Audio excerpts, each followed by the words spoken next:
Some of the key success factors. Here is your business, and your business is typically made up of your people and the systems, which is the inner circle. And outer circle is something that we know as, is our business ecosystem. Who are the people in our ecosystem? These are the people who are customers, our financial institutes like banks or government. Then some of the businesses have that dealer or distributor network.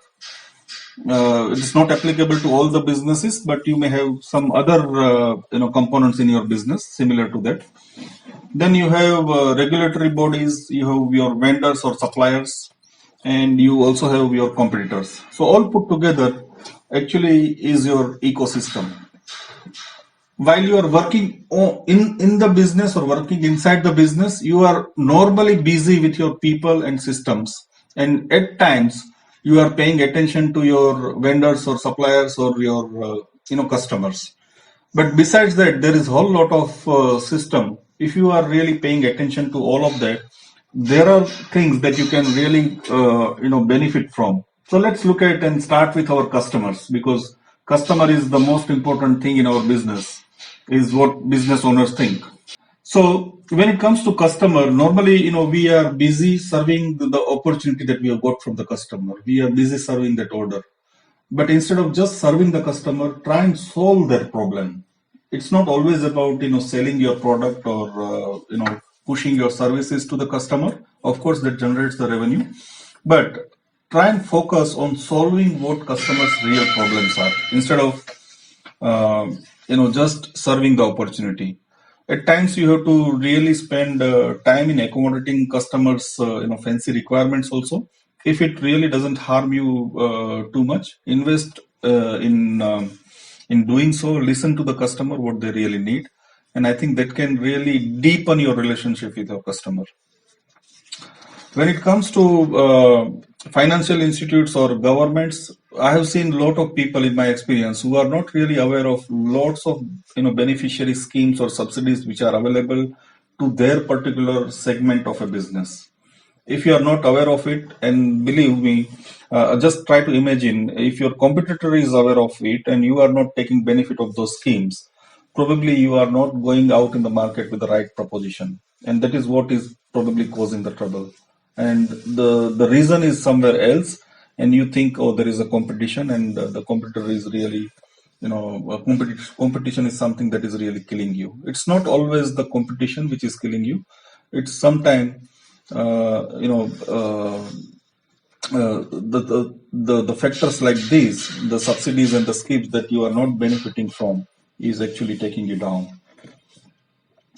Dealers and distributors or your retail partners, if you spend time on strengthening their processes, if you invest time in developing the relationship, if you also are generous enough to share your profit with them, do a sort of franchising with them, that can actually take your business to a next level. Many a times I've seen business people think, no, sharing the profit means that he's actually eating away what is mine. But that's not always the case. If you really do it in a planned manner, I think it can really help your business to go to a next level. Now, of course, this has to be done with a lot of consideration, and that's where you will need some business consultants or people who can advise you on the right parameters. There are, in most of the business, there are regulatory bodies, there are associations, there are federations, there are lots of different bodies. Essentially what they are doing is they are actually developing a lot of standardization. They are working on developing the best practices, and they are willing to share their knowledge. Sometimes it's a paid knowledge or paid information. Sometimes it is free of cost. If you are participating enough on the respective bodies and try and become the members of them, I think that can also put you in a different level altogether. Vendor development or looking at suppliers is something that people don't consider very seriously. They always think that they have enough options when it comes to vendors and suppliers, and that's where they actually lose the trick. I have seen in my experience that vendor development is something that needs to be done very very consciously. If you really develop a very good vendor for yourself, that really becomes the backbone of your business. So please do spend time on looking at your vendors from a different lens altogether from now onwards, and look at what you can do to develop your vendors. And competition. People try to avoid even a dialogue or strike a dialogue or conversation with their competitors, because they think they are competitors. But not all the competition in the world is a competition. You can always look at competition from a different angle.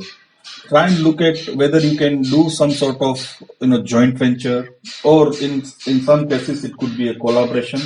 There could be a competition which actually looks a competition on the face of it, but if you really scratch the surface, you will figure out there are a lot of complementing thing for two different organizations to come together and collaborate.